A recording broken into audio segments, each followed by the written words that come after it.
நானே சொல்கிறேன், உலகத்துக்கே நீங்கள் பல விஷயங்களில் வழிகாட்டி அப்படிங்கிறேன். அதனால தான் நான் சொல்கிறேன், இப்போ கூகுள்ங்கிறது நம்மளது கிடையாது, அமெரிக்க நிறுவனம். அந்த கூகுளில் நான் ஃபாதர் ஆஃப் கரப்ஷன் போட்டால் டம்னு உங்கள் தாத்தா ஓடி வர்றாரு. அது எப்படி? எதுக்கு இதெல்லாம் சொல்லணும்னா, ஏன்னா இதையெல்லாம் ஒரு பக்கம் உருட்டிகிட்டு இருக்காங்க. நாங்கள் பாருங்கள் பொருளாதாரத்தை எப்படி கொண்டு வந்துட்டோன்னு. ஆனால் அது வரப்போகிற எலெக்ஷனு அதையெல்லாம் அவங்க சொல்லி கேட்க போகிறதில்ல. உனக்கு 1000 ரூபா கொடுத்துக்கிட்டு இருந்தேன், நாங்கள் ஆட்சிக்கு வந்தால் 2000 ரூபா கொடுப்பேன், 2500 ரூபா கொடுப்பேன் அப்படின்னு தான் இவங்க சொல்கிறதுக்கு ஒரு வேலிடாக இப்பொழுது பெரும்பாலான மாநிலங்களும். 2021 திமுக ஆட்சி பொறுப்பேற்கும் போது நிறைய அறிவிப்புகளை அறிவித்தார்கள். அதில் ஒன்று, நீங்கள் மக்களை பார்த்து நீங்கள் எங்களை தேர்ந்தெடுத்தால் மாதம் 1000 ரூபா கொடுப்போம் அப்படின்னாங்க. 2021 தேர்ந்தெடுக்கப்பட்ட போதும் 2023 வருஷம் அவர்களுடைய கொள்கை தலைவர் அண்ணாதுரை பிறந்த நாளில் தான் அதை திட்டத்தை அறிவிக்கிறாங்க. கலைஞர் உரிமை தொகை முதலாக அப்போது கொடுக்கப்படுகிறது. அதன் பின்பு தகுதியுடைய குடும்ப பெண்களுக்கு தான் அப்படின்னு ஒரு பெரிய சர்ச்சை எழுந்தது. இன்னைய வரைக்கும் அவங்க பாதி பேருக்கு தான் அதில் கொடுத்துட்டு இருக்காங்க. அவங்க லிஸ்ட்டில் யாரெல்லாம் தகுதி எடுத்தாங்கிறதே ஒரு சர்ச்சையாக இருக்கு. இப்போ நேற்றைய தினம் 2ஆம் கட்டமாக விடுபட்டவர்களுக்கெல்லாம் அந்த கலைஞர் உரிமை தொகை தொடங்கி வச்சிருக்காரு அந்த திட்டத்தை. கூடுதலாகவே வரப்போற அரசியலுக்கான ஒரு தேர்தல் அறிக்கையாகவுமே இந்த கலைஞர் உரிமை தொகை அதிகப்படுத்தப்படும் அப்படிங்கிற ஒரு அறிவிப்பையும் அறிவிச்சிருக்காருன்னு செய்தி எப்படி பாக்குறீங்க? நீங்க சொல்ற மாதிரி கூடுதலாக 16,94,339 பயனாளிகளை புதுசாக சேர்த்துருக்காங்க. இவங்களுக்கு இவ்வளவு நாள் ஆயிருக்கு. இவங்க தான் குடும்ப தலைவி, இவங்க தான் தகுதியான குடும்ப தலைவி அப்படிங்கிறதுலாம்.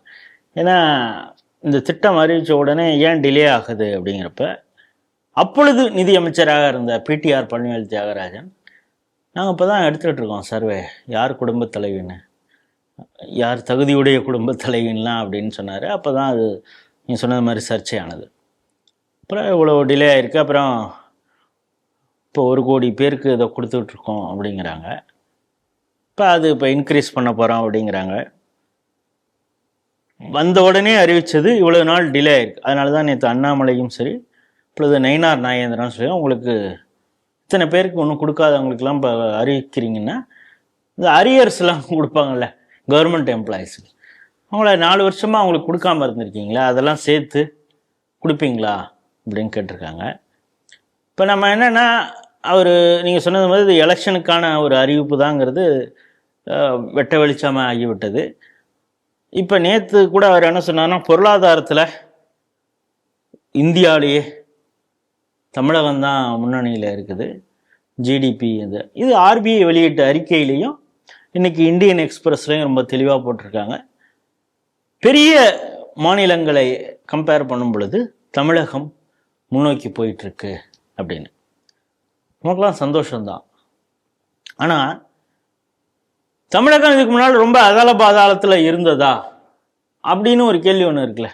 ஆரம்பத்துலேருந்தே இது ஒரு இண்டஸ்ட்ரியல் நிறையா வரக்கூடிய, இன்னொன்று ரொம்ப ஒரு சேஃப் ஜோன் அப்படின்னு சொல்லி தான் நிறையா இன்வெஸ்ட்மெண்ட்டு இது அப்பொழுது காலத்தில் காங்கிரஸ் ஆட்சி காலத்துலேருந்து. அதனால தான் நிறைய திட்டங்கள், இன்னும் சொல்லப்போனால் சென்ட்ரல் கவர்மெண்ட்டுடைய திட்டங்களே இங்கே தான். ஆவடி ஃபேக்ட்ரியாக இருக்கட்டும், பெல்லாக இருக்கட்டும், என்னென்னலாம் பெரிய என்எல்சி, இது போன்ற பல அரசு நிறுவனங்களே, மத்திய அரசு நிறுவனங்களே பல பாதுகாப்பு காரணங்களுக்காக தமிழ்நாட்டில் தொடங்கப்பட்டது அப்படிங்க. அதுக்கு பிறகும் இன்னொன்று பெரிய அளவில் இங்கே ஒரு வன்முறை வயலன்ஸ்லாம் இல்லை அப்படிங்கிறதுனால இன்வெஸ்ட்மெண்ட் பண்ணுறதுக்கும் இது இருக்குது. ஆனால் இப்பொழுது பக்கத்தில் இருக்கக்கூடிய மாநிலங்கள்லாம் காம்படிட்டிவாக எல்லா மாநிலங்களும் வளர்ந்து கொண்டு இருக்கிறது அப்படிங்கிறத பார்க்குறோம். உட்கார்ந்த இடத்துலேருந்தே இன்வெஸ்ட்மெண்ட் சந்திரபாபு நாயுடு அள்ளுகிறார். சைபர் சிட்டி அப்படின்னு சொல்கிற அளவுக்கு பெங்களூர் பெரிய அளவு வளர்ச்சி அடைஞ்சிட்ருக்கு. இனிமேல் அங்கே பெரிய அளவு எக்ஸ்பேண்ட் பண்ண முடியல அப்படின்னா அதுலேருந்து வழிஞ்சு ஏதாவது இங்கே வந்தால் தான் தமிழகத்துக்கு உண்டு அப்படிங்கிறது. அப்படி இருந்தால் கூட ஏதோ வளர்ச்சியில் இருக்கு. ஆனால் அதற்கு அடுத்தது, அதாவது 31 லட்சம் கோடி அப்படிங்கிற அந்த இதில் ஜிடிபி அப்படின்னு பார்க்கும் பொழுது அதுக்கு கீழே யாரா இருக்கான்னா 29 லட்சத்தில் இருக்குது. எதுனா உத்தரப்பிரதேஷ். ஒன்றுமே இல்லாத உத்தரப்பிரதேஷ் 29 லட்சம் சொச்சம் கோடியில் வருதும்ப. அதோடு முன்னால் தான் இருக்குது. ஆனால் பின்தங்கிய ஒரு மாநிலம். நீங்கள் சொன்னீங்க பானிபூரி வாயன், அடைவிடா வாயன், என்னென்ன வச்சுருக்கீங்களே. இன்னொன்று, உங்களை விட அது ரொம்ப பெரிய மாநிலம். 23 கோடி ஜனத்தொகை மக்கள் தொகையில கூட பெரிய பரப்பளவுல மிகவும் பெரியது. பின்தங்கிய மாநிலமாங்கிறது சட்டம் ஒழுங்கெல்லாம் மிகப்பெரிய கேள்விக்குறியாக இருந்தது. அதையெல்லாம் கொஞ்சம் கொஞ்சமாக சீர்படுத்திட்டு இப்பொழுதுதான் அது வந்து வளர்ச்சிங்கிறது என்னன்னு அந்த மக்களே இப்போதான் பார்க்க ஆரம்பிச்சிருக்காங்க. ரோடே இப்போதானே மக்கள் பார்க்க ஆரம்பிச்சிருக்காங்க. ஸோ அது அடுத்த லெவலில் இருக்கும் பொழுதே பெரிய அளவு நம்ம ஆனால் சந்தோஷப்பட்டுக்கலாம், இந்தியா லெவலில் இது முன்னால் இருக்குன்னு. ஆனால் மிகவும் பின்தங்கிய மாநிலங்களில் உங்களை வந்து சேஸ் பண்ணிக்கிட்டு இருக்காங்கங்கிறதையும் மனசில் வச்சுக்கணும். எதுக்கு இதெல்லாம் சொல்கிறேன்னா, ஏன்னா இதையெல்லாம் ஒரு பக்கம் உருட்டிகிட்டு இருக்காங்க. நாங்கள் பாருங்கள் பொருளாதாரத்தை எப்படி கொண்டு வந்துட்டோன்னு. ஆனால் அது வரப்போகிற எலெக்ஷனு அதையெல்லாம் அவங்க சொல்லி கேட்க போகிறதில்ல. உனக்கு 1000 ரூபா கொடுத்துக்கிட்டு இருந்தேன், நாங்கள் ஆட்சிக்கு வந்தா 2000 ரூபா கொடுப்பேன், 2500 ரூபா கொடுப்பேன் இப்படின்னு தான் இவங்க சொல்கிறதுக்கு ஒரு வேலிடாக இப்பொழுது பெரும்பாலான மாநிலங்களும் இலவசங்களை வாரி வழங்கி கொண்டு இருக்கிறது. பாஜக உட்பட பல மாநிலங்களில் இதை வந்து ஒரு ட்ரம்ப் கார்டாக யூஸ் பண்ண ஆரம்பிச்சிட்டாங்க. அந்த மக்களை அது மாதிரியா டியூன் பண்ணிட்டாங்க அப்படிங்கறத பாக்குறோம். இல்ல இதை வச்சுதான் முதல்வரும் துணை முதல்வரும் சொல்றாரு, இந்தியாவிற்கே நாங்கள் வழிகாட்டியாக இருக்கிறோம். ஆமா, நானே சொல்றேன், உலகத்துக்கே நீங்க பல விஷயங்கள்ல வழிகாட்டி அப்படிங்கிறேன். அதனாலதான் நான் சொல்றேன், இப்போ கூகுள்ங்கிறது நம்மளுது கிடையாது, அமெரிக்க நிறுவனம். அந்த கூகுள்ல நான் ஃபாதர் ஆஃப் கரப்ஷன் போட்டா டம்னு உங்க தாத்தா ஓடி வர்றாரு. அது எப்படி? நீங்க பல விஷயத்துக்கு முன்னோடி, அரசியல்ல அராஜகத்துக்கு நீங்க முன்னோடி, அரசியல்ல ரவுடித்தனத்துக்கு முன்னோடி, தேர்தலில் வந்து அதை பூத் கேப்சரிங்லேருந்து என்னென்ன ஜனநாயகத்துக்கு விரோதமான விஷயங்களே அதில் நீங்கள் முன்னோடி, அப்புறம் இன்னும் இத்தியாதி பல விஷயங்களில் முன்னோடி நீங்கள். அப்படிங்கிறப்ப இந்த விஷயத்துல நீங்கள் முன்னோடின்னு சொல்லு, அதாவது மக்களை பற்றியா நான் காசு கொடுத்து வாங்குறேன் பற்றியா அப்படிங்கிறதுல இதில் என்ன பெருமை இருக்கிறது? இப்போ பீகார்லேயே கூட அவங்க அடாக்கா ஒரு 10,000.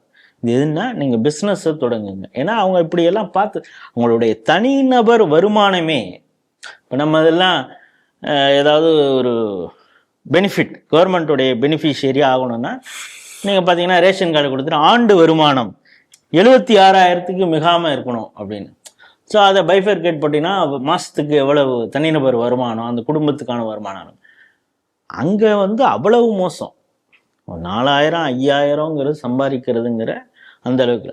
அவங்களுக்கு 10,000 அப்படிங்கிறது. அது வந்து என்னென்னா ரொம்ப ஸ்பெசிஃபிக்காக மாடு வாங்குறது, மற்ற பெண்களுக்கு வந்து அவங்களுக்கு அதை வைத்து கொண்டு பிழப்ப ஓட்டணும், தொழில முனையறாங்க. நீங்க இப்ப என்னன்னா, அதாவது இந்த இடபிள்யூஎஸ்னுக்கு அந்த இடஒதுக்கீடு கொடுத்தப்ப பாருங்க, 800 சதுர அடி இருக்கக்கூடிய வீடு இருக்கணுமா, 10 லட்சம் ரூபா வருஷம் பெற ஆனம் இருந்தால் அதெல்லாம் வந்து அவங்க இடஒதுக்கீடுக்கு இருக்கான், இவங்களுக்கெல்லாம் இடஒதுக்கீடாம் அப்படின்னு கிண்டல் பண்ணுவாங்க. இப்போ நீங்கள் கார் வச்சுருந்தாலே கூட உங்களுக்கு 1000 ரூபா கொடுக்குற அளவுக்கு. இப்போ என்ன சொல்லுவாங்க, அது உங்களுக்கு பெட்ரோலுக்கு யூஸ் ஆகுமே, அது உங்களுக்கு இதுக்கு யூஸ் ஆகுமேன்னு இப்போ சொல்ல போகிறாங்க. இப்போ நமக்கு என்னென்னா, இப்போ ஸ்ரீ டிவியில் கூட அது போஸ்டராக போட்டிருக்காங்கன்னு நினைக்கிறேன்.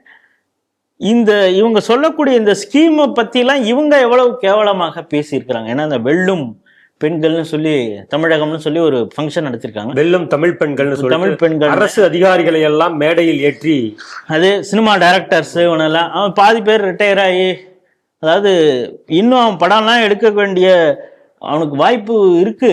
ஒன்றும் அந்த வாய்ப்புக்காக வந்து மேடையேறி பேசுறானா, இவன் வந்து என்னன்னா முட்டு கொடுக்கறதுக்காக, நாளைக்கு நீ ஏதாவது சினிமா ரெட் ஜெயிண்ட் ஏதாவது எனக்கு சான்ஸ் கொடுக்குமா? இல்ல தமிழக அரசே ஜியா ஹாட் ஸ்டார் கூட ஒரு 4,000 கோடிக்கு ஒப்பந்தம் பண்ணிருக்கு. அதாவது அதன் மூலமாக கூட வாய்ப்பு கிடைக்க வாய்ப்பு இருக்கு இல்லையா? அம்பானியோடு அப்படி சொல்லணும். நீங்க ஜியோ ஸ்டார் அப்படின்னா அது வேற ஏதோ கம்பெனின்லாம் நினைச்சுக்கிறேன். அம்பானியும் அதானியும் இல்லாமல் நகரமாட்டார் மோடி அப்படின்னு சொல்லக்கூடிய ஒரு ஆளோட இவங்க டைப் போட்டிருக்காங்க. அப்படிங்கிறது இவங்க தான் கார்பரேட்டுக்கு எதிரானவர்கள் அப்படிங்கிறது, குடிசை தொழில தான் இவங்க தூக்கி பிடிப்பாங்க, கார்பரேட்டுக்கு எதிரானவர்னு சொல்லிட்டு கடைசியில் யாரோட இந்த டீல் போடுறாங்க அப்படிங்கிறத நம்ம பார்க்குறோம். ஆகவே இவங்க வந்து பெண்களை அவங்கள எம்பவர் பண்ணணும் அப்படிங்கிறத தாண்டி அவர்களை வந்து நாங்கள் காசு கொடுத்து ஓட்டு மிஷினாக அவங்கள பயன்படுத்தலான் இருக்கோம் வர எலெக்ஷனில் அப்படின்னு முன்னோட்டமாக இதைத்தான் பலரும் கேட்டுருக்காங்க. நீங்கள் இன்னும் கொடுங்க. இப்போ அண்ணாமலை சொன்னப்போ இப்போ நீங்கள் இந்த மகளிர் உரிமை தொகைன்னு நீங்கள் நினச்சிக்கிட்டு இருக்காங்க. இப்போ வரப்போது பாருங்கள், பொங்கலுக்கு அடிச்சு விடுவாங்க, மினிமம் 3,000 ரூபா கொடுப்பாங்க, இல்லைன்னா 5,000 வரைக்கும் கொடுக்கறதுக்கு. 5,000 கொடுக்கறதுக்கு காசு இல்லை ரேஷன் கார்டுக்கு, ஆனால் 3,000 கண்டிப்பாக கொடுப்பதற்கு வாய்ப்பு உண்டு. அது ஒரு 3,000. இப்போ நாங்கள் உயர்த்த போகிறோம்னு சொல்கிற உரிமை தொகை அது ஒரு பணம், இதெல்லாம் வச்சு பாரு, எலெக்ஷனுக்கு ஓட்டுக்கு காசு கொடுக்கறதுங்கிறது டைரெக்டாகவே உனக்கு காசு கொடுக்கறதுக்கெல்லாம் நாங்கள் ஏற்பாடு பண்ணியிருக்கோம், அடுத்த தடவை எனக்கு ஓட்டு போடு அப்படின்னு சொல்கிறதுக்காக தான். இது வந்து மக்களை அடிமையாக்கும் ஒரு செயல் தான். அதில் இவங்க பெருமை பீத்திக்கிறாங்க அப்படிங்கிறது தான் இந்த செய்தி.